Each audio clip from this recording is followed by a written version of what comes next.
My wife left me with her $20,000 car insurance loan, $35,000 student loan debt, maxed out my credit cards, and went away with her new boyfriend. She left a note on the coffee table. I'm starting afresh with someone I love, it says. Then, my 10-year-old son reassured me, saying, "It's okay, Dad, I took care of it." 2 days later, she called me in a panic. What happened next? My wife left me with her $20,000 car insurance loan, $35,000 student loan debt, maxed out my credit cards, and went away with her new boyfriend. She left a note on the coffee table. I'm starting afresh with someone I love, it says. Then, my 10-year-old son reassured me, saying, "It's okay, Dad. I took care of it." 2 days later, she called me in a panic. What happened next? Chapter 1. The Coffee Table Note. I came home early that evening, just hoping for a quiet dinner with my family. Instead, the silence was heavy. The lights were on, but the house felt vacant. I saw the note before I saw the mess. On the coffee table, next to the still warm mug of coffee she hadn't finished, was a folded piece of paper with my name scrawled across the top. Jason, I'm sorry you had to find out this way, but I've moved on. I've met someone who makes me feel alive again. Someone who understands me. I've taken my things. I'm starting afresh. With someone I love. Please don't try to contact me. Mia. My knees buckled slightly, but I didn't fall. I was too tired, too numb. And then my eyes scanned the living room. Open drawers, missing photos, the safe left ajar. I pulled open my banking app. 0. Credit cards, maxed. Joint savings, emptied. I checked the loan portal next. $20,000 car insurance payout debt under my name. $35,000 in student loans refinanced jointly, now solely my burden. Everything. She left me with everything except... Dad? A small voice came from the stairs. I turned to see my 10-year-old son, Lucas, holding his worn-out dinosaur plush, rubbing his sleepy eyes. "Where's Mom?" he asked. I forced a smile. "She went away, buddy." He blinked at me for a second, and then stepped down, hugged me tight, and whispered something so strange it made me freeze. "It's okay, Dad. I took care of it." Chapter 2. I took care of it. I crouched down slowly, still stunned, and looked my son in the eyes. "What do you mean? You took care of it?" Lucas looked around as if making sure we were alone, then leaned in and whispered, "Remember how you showed me your passwords and told me never to touch anything unless it was an emergency?" I nodded cautiously, my pulse beginning to rise. "Well, it was an emergency, wasn't it?" I blinked. "What did you do, Lucas?" He straightened up, his little chest puffed with confidence. "I saw Mom packing her stuff when she thought I was sleeping, and I saw her take your wallet and the files from your drawer, so I used your laptop." That sentence alone made my heart stop. "I logged into your bank account and set alerts for everything. Then I used the camera app, like you showed me when we recorded my science project, and turned it on while she was talking to someone on the phone. I think it was her boyfriend. I saved the video too." I was frozen, part impressed, part horrified, but he wasn't done. "I also sent an email to that lawyer friend of yours, Uncle Rob." "My college roommate?" "Yeah. I told him to call you right away, and I told him you needed help because Mommy was stealing everything." I nearly sat down on the floor. This 10-year-old... He wasn't joking. But before I could respond, my phone buzzed. It was Uncle Rob. I picked it up immediately. "Jason, I got your son's email. At first I thought it was a prank, but the video he attached, you need to come to my office. Now." I looked at Lucas. "You did all this?" He gave me a shy nod, then pulled something from behind his back. It was a small USB flash drive. I copied the video, just in case. And for the first time that night, I didn't feel defeated. I felt something else entirely. Hope. What I didn't know was that Lucas's little act of defense had just triggered a chain reaction that would completely destroy Mia's fresh start and leave her and her boyfriend with nothing. Chapter 3. The email that started it all. Rob's office was just 15 minutes away, but every red light felt like an eternity. I had Lucas seated beside me, holding the flash drive like it was a sacred artifact. He didn't speak, but his eyes remained focused, calm, determined. It was strange how the most painful night of my life was also showing me just how brave and brilliant my son truly was. When we reached the building, Rob was already waiting outside, sleeves rolled up, pacing like he'd uncovered a conspiracy. He rushed us in, locked the door, and plugged in the USB immediately. "You're lucky your kid is smarter than most adults," he said as he opened the video.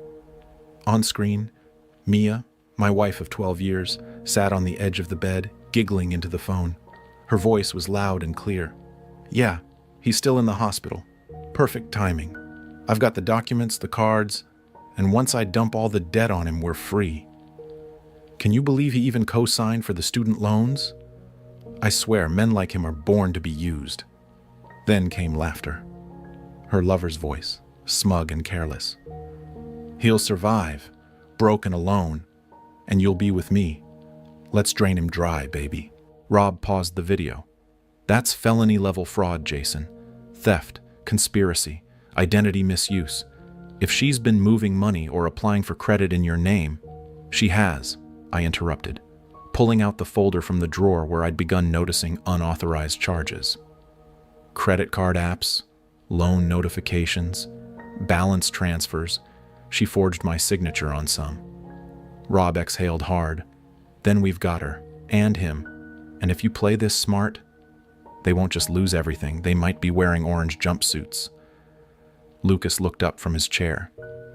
"Does that mean she's not coming back?" Rob softened. "She might come back, but only to face consequences." And as if summoned by fate itself, my phone rang. Mia. I didn't answer. Then came a text. "Jason, please call me. Something's wrong. My accounts are frozen. The police were just here asking questions. I don't know what's happening. Please." I showed the message to Rob. He smirked. "I made a few phone calls this morning, just in case your wife tried anything stupid." Lucas leaned forward with a grin. "I told you I took care of it." Rob chuckled, but I could see something else in his eyes. A fire. "This isn't over, Jason. This is just the beginning. You've got her voice, her plan, and financial evidence. Now let's burn the whole web of lies to the ground." Chapter 4. The boyfriend's meltdown and the freezing point. While Mia was busy calling and texting me in a frenzy, I stayed silent. No replies, no reactions. Let her stew. Let her panic. Meanwhile, Rob and I initiated the next part of the plan. With the evidence Lucas had gathered and my folder of forged documents, Rob filed formal complaints with the bank, 3 loan companies, and the local police department. Then he looped in a few of his contacts at the fraud division of the credit bureau. Within 6 hours, every account Mia touched had been locked, every credit line under investigation, and a subpoena request was filed for her communication records. And then came the best part, her boyfriend's meltdown. At exactly 3:42 p.m., I received a call from an unknown number. I let it go to voicemail. The message was gold. "You think you're clever? What the hell did you do? Mia's accounts are frozen, and my business PayPal is under review now. You messed with the wrong guy, man. We were supposed to leave next week. Now we're stuck in a motel with no cash. Call me." A motel. Not the Bahamas. Not starting fresh. Just 2 con artists trapped in a rundown motel because their golden goose refused to lay the egg. Later that night, Rob sent me a screenshot of a frantic Facebook post. "If anyone knows a good lawyer, please DM me ASAP. We've been wrongfully accused of fraud. My boyfriend's account was frozen, and we're locked out of our bank apps. This is harassment." The comments were brutal. "Didn't you leave your husband and run off with someone? Wait, you're the one who bragged about scamming your ex, right? Girl, karma isn't a lawyer, it's a wrecking ball." I couldn't stop laughing. Back home, Lucas was sitting on the couch watching cartoons like nothing happened. He looked up, smiled, and casually asked, "Did they cry yet?" "Almost," I replied, ruffling his hair. "But we're just getting started." The next morning, Mia showed up at our doorstep, banging, screaming, mascara running down her face like black ink bleeding off a ruined contract. I opened the door just enough to look her in the eyes. Her voice cracked. "Jason, please." I didn't know he'd leave me like this. "I have nothing. My phone's about to be shut off. I can't even get an Uber." I stayed calm. "Oh, you didn't know? But you sounded so confident in that recording. You said you'd drain me dry, remember?" Her face paled. "You recorded me?" she gasped. I leaned in. "Number our son did. He's a lot smarter than you gave him credit for." I closed the door slowly. She banged again. "Please, Jason, I'll make it right. Just talk to me." I turned off the porch light. Chapter 5. The Public Ruin. 3 days passed. 3 glorious, silent days. Mia stopped coming to the house after I forwarded a no trespassing notice through Rob, backed by the police report we filed for financial abuse, identity fraud, and harassment. Her boyfriend, meanwhile, had bigger problems. His crypto accounts, digital payment platforms, and even his petty freelance site were frozen pending fraud investigations. And then came the twist they never saw coming. Rob arranged a formal meeting with Mia's employer, a private finance consulting firm where she held a mid-level advisory role. Not exactly powerful, but enough to have influence over clients and portfolios. I handed over every document Lucas had found in her drawer, screenshots of her bragging to friends about using confidential client data to apply for loan perks, skimming bonuses from her department's group accounts, and falsifying her qualifications on her resume. All of it backed up, signed, and sorted.